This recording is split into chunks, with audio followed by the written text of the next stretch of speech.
You go back and read as much history as you want to. We have always had financial crises. Not every week, not every month, but the world has always had financial crises. Mm-hmm. They recur. They have recurred everywhere. And yes, in Washington, they say, don't worry. We know what we're doing now. We have solved the problem. I hope you don't. When this problem comes, it's too late. Before we dive in fully, please like and share this video, subscribe to the channel, and turn on the notifications bell for instant alerts. We appreciate the support and hope you enjoy the video.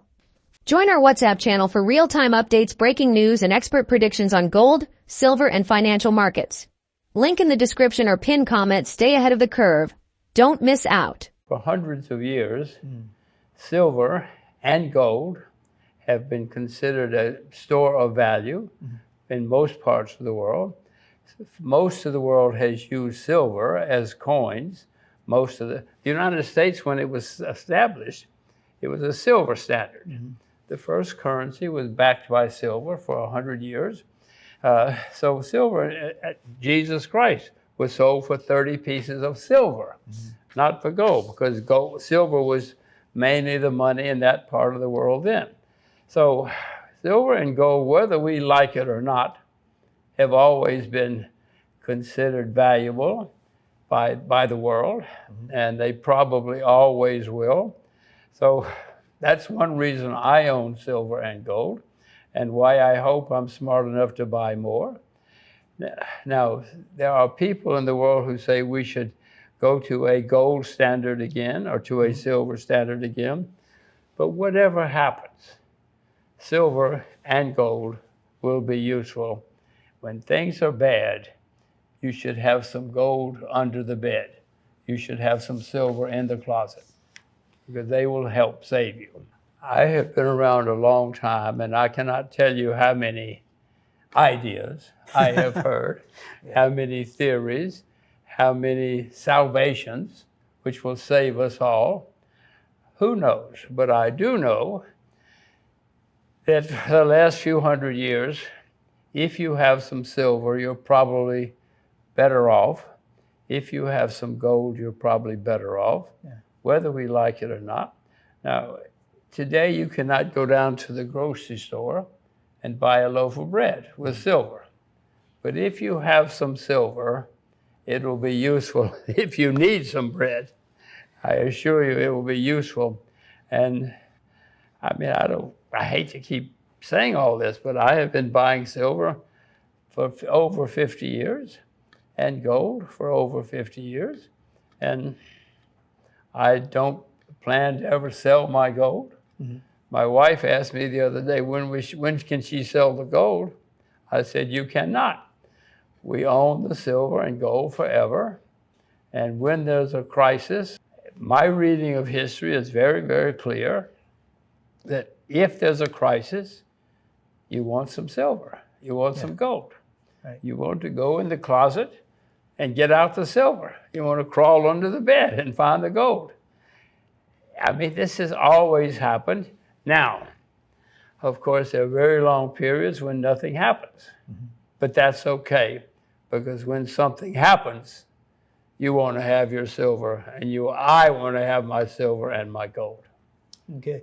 Well, yes. Now, if you are a very good trader and speculator, you can make a fortune buying silver and gold at the right price. You buy it here, you sell it here, you get very rich. That is not my approach with silver and gold. Yes, I want to get rich. We all want to be rich. But my silver and gold is there for if and when. Now, when it's time, it's too late to buy silver. If there's a crisis out there in the street, it's too late to buy gold. It's too late to buy silver. You have to already have it. Now, yes, that means you have an asset that might do nothing for a while, except sit in the closet. Mm-hmm. Don't worry. That's a good problem to have. At least I consider that a good problem to have. In your view, what do you think is driving that gold price where central banks are buying it? What is driving gold price? Look out the window. There's chaos coming. There are huge debt problems in many parts of the world, and the debt problems everywhere are getting worse. And there's money printing everywhere in the world, or nearly everywhere in the world, and the money printing is getting easier. Politicians love money printing. It's very easy. They love the easy answer. Yes. So they print money. Whenever there's a question, the answer is print money, print more money. And that's always going to be the case. Not in every country necessarily, but when they print money here, it affects everybody because there's so much more money circulating in the world. So, I mean, listen, I own gold, I own silver, I always have. I told my wife, I'm not going to sell it, I'm just going to buy more. She wants to sell it, she's a good trader. She wants to sell it, she sees it's up. What will happen is, you'll turn on the TV one night and they'll ring a bell. And they'll say, this is it, get ready. Go buy your silver. They never ring a bell. They never let us know in advance. But when it comes, it's too late. I'm going to say it's so simple. It's simple because it's happened many, many times throughout history, all over the world. Not just Singapore, not just America, Germany, Japan, everywhere. When it's too late, the price is also going. If you can buy it, if you can buy it, the price is very, very high. So you better buy your silver now. At least I am buying my silver now. I own silver and gold. I've owned them for decades. I've never sold any. I give them to friends sometimes or family, but I don't buy my silver to speculate. I buy it to own because I know that it's going to save me. I mean, silver's been going up since I first started buying for many years. Silver's up a lot. When I first bought silver, it was $1.29. You can't even think that low. It's very, very low. Now, of course, it's over 30 US dollars. And if you ask me, it's going to go higher. But I'm not giving investment advice. Of course. I'm giving advice about life. You should own silver and you should own gold. If you can recall, what was it that actually got you to pull the trigger and buy your first ounce of silver?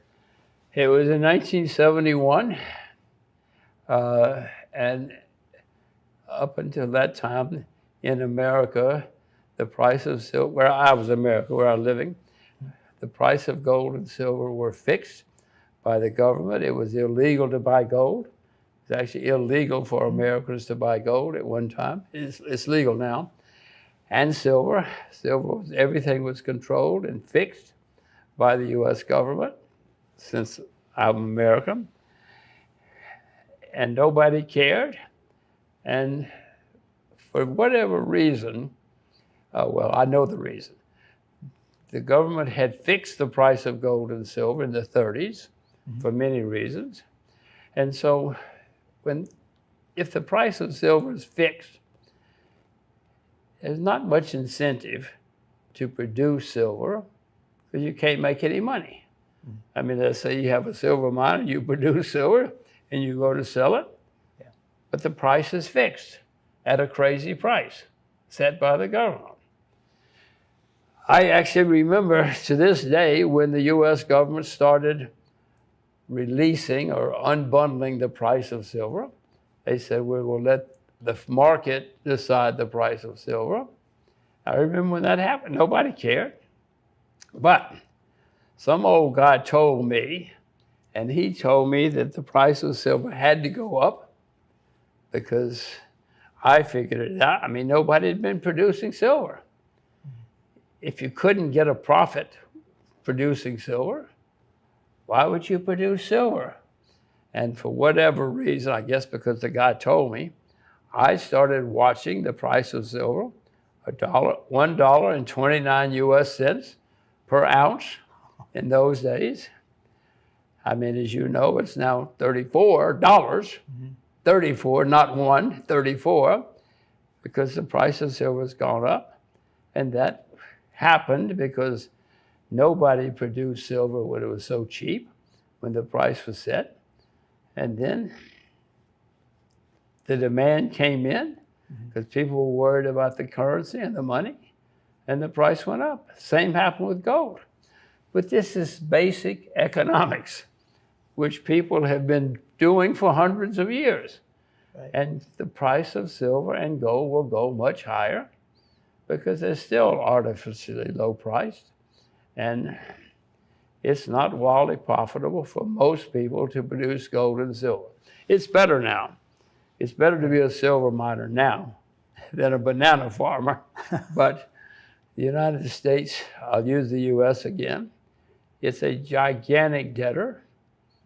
You know, 50 years ago, the US was a creditor nation, still a creditor nation. Now it's the largest debtor nation in the history of the world. And the debt's getting higher and higher every day, and nobody's doing anything about it. I'm sitting here talking about it. Who cares? In 1925, Britain was the #1 country in the world, a gigantic creditor nation.